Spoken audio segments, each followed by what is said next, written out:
Hello, good morning guys. Ram Ram, Radhe Radhe. देखिए, हम आज आपको बताएंगे बहुपद, है ना। बहुपद के शून्यक क्या होते हैं, हम आपको बताएंगे कि बहुपद में शून्यक जो है किस तरह से काम करते हैं। बहुपद में शून्यक अपने आप में एक मैथ का बहुत ही बड़ा पार्ट है। शून्यक कैसे निकालते हैं, बहुपद कितने तरह के होते हैं, हम इनको पता कैसे कर सकते हैं और हम इनकी सत्यता की जांच कैसे कर सकते हैं, ये सब हमें यहाँ पे देखना है। ठीक है, जैसे मान लो आपके पास एक चतुर्थांश दिया गया है या बोले तो एक ग्राफ दिया गया है। इस ग्राफ का अध्ययन तो आप लोगों को होगा ही होगा कि यहाँ पर हमारा एक्स अक्ष होता है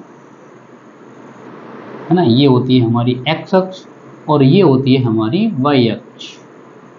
ठीक है, ये हमारी एक्स अक्ष है और वो हमारी वाई अक्ष। मान लीजिए कि हम यहाँ पर सिर्फ बहुपद px की बात कर रहे हैं ना। बहुपद px का मतलब है कि हम x अक्ष पर बात कर रहे हैं। ठीक है ना, हम x अक्ष पर बात कर रहे हैं कि हमारा जो बहुपद है वो y बराबर px के लिए कितने शून्यक रखता है। भाई बात हो रही है x अक्ष की और लेंगे हम y बराबर, ठीक है ना। तो बात हो रही है x अक्ष की, हम लेंगे y बराबर px की। तो आपके सामने जो ग्राफ दिख रहा है, तो इसमें आपको जैसे अगर px दिया है, आपको क्या निकालना है, हमें यहाँ पे ज्ञात करनी है px के शून्यकों की संख्या। हमें यहाँ पर px के शून्यकों की संख्या बतानी है ना, कितनी है हमें ये बताना है। अब ये ग्राफ जो आपको दिख रहा है सामने, ये आपको पता ही होगा कैसे बनता है। यहाँ पर जैसे मान लीजिए आपको एक ऐसे करके खंड दिया गया है, ये यूं, है ना। तो आपको दिख रहा होगा ये जो y अक्ष है इसको x अक्ष, तो x अक्ष वाली लाइन हमें चाहिए px के। तो ये x अक्ष वाली लाइन को क्या काट रही है, क्या नहीं काट रही है ना। यहाँ पर आप आसानी से देख सकते हो ये y अक्ष को लाइन काट रही है, ना कि x अक्ष को। तो यहाँ पर जो शून्यकों की जो संख्या है, यहाँ पर जो शून्यकों की जो संख्या है वो कितनी है, 0 है। समझिए जरा बात को कि यहाँ पर जो आपकी ये जो लाइन है, जो आपने रेखा खींच रखी है ग्राफ के ऊपर, ये x अक्ष को नहीं काट रही है ना, ये y अक्ष को काट रही है। तो हमें यहाँ पर px के उनका शून्यक निकालने हैं, ना कि py के। इसीलिए हम बस ये देखेंगे x अक्ष को कितनी जगह पे काट रही है, वही उसके शून्यकों की संख्या होती है।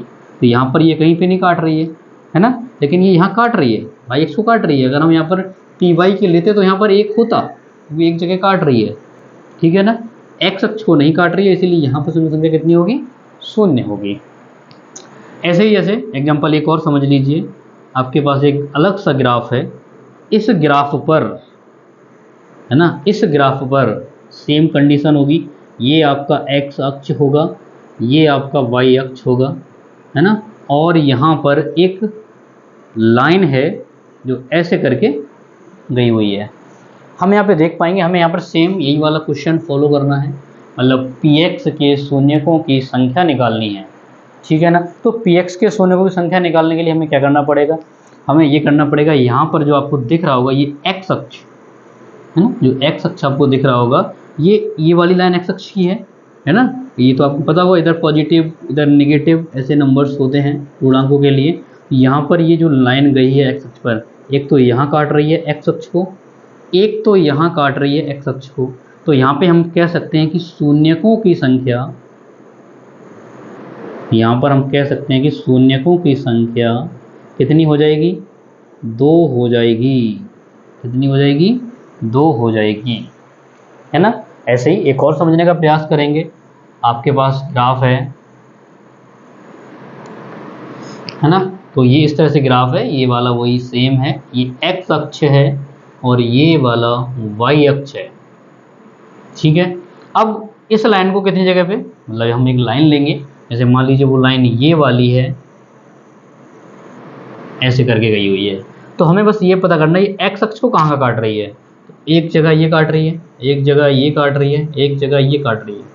हमें y अक्ष से मतलब नहीं है कि ये यहाँ पे काट रही है, हमें मतलब है x अक्ष से। तो x अक्ष से कितनी जगह काट रही है, एक्स अक्ष से ये 1 2 3 जगह काट रही है, तो यहाँ पर शून्यकों की संख्या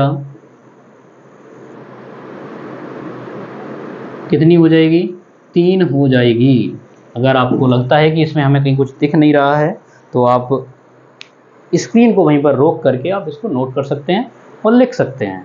ठीक है, अगर आपको ये समझ में नहीं आई हो तो आप हमें बताएं और हम आपको फिर से दोबारा बताने का प्रयास करेंगे। Thank you.